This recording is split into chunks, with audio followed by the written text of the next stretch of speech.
মহাপুৰুষ শ্ৰীমন্ত শংকৰদেৱৰ সৃষ্টি ভাওনা 4 দিনকৈ অনুষ্ঠিত কৰা হৈছে পশ্চিম যোৰহাটৰ বৰকঙিয়াত।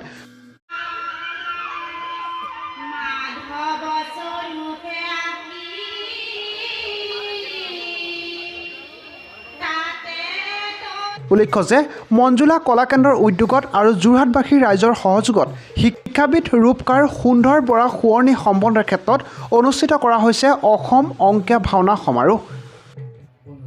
উল্লেখ্য যে অনুষ্ঠানটিত উপস্থিত হৈ তপন কুমাৰ গগৈয়ে আগন্তুক নিৰ্বাচনীৰ বাবে বিজয়ী সাব্যস্ত হোৱাৰ উদ্দেশ্যৰে ৰাইজৰ পৰা আশীষ গ্ৰহণ কৰে।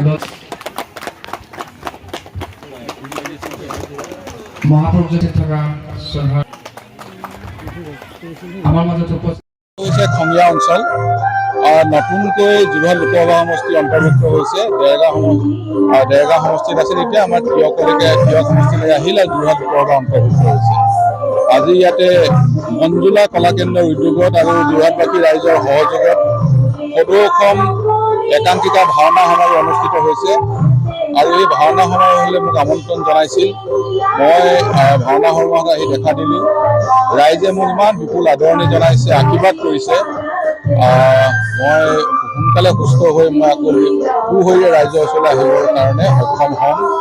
আৰু ইয়াতে জনসাধাৰণে বা মঞ্জুলা কলাকেন্দ্ৰই উঠি অহা নতুন প্ৰজন্মটোক আগবঢ়াই লৈ যাবৰ কাৰণে প্ৰয়াস কৰিছে।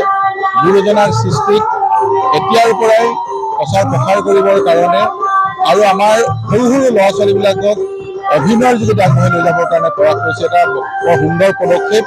এই পদক্ষেপৰ ধাৰাবাহিকতা অক্ষুণ্ণ থাকক, বাকী মই কামনা কৰিছোঁ।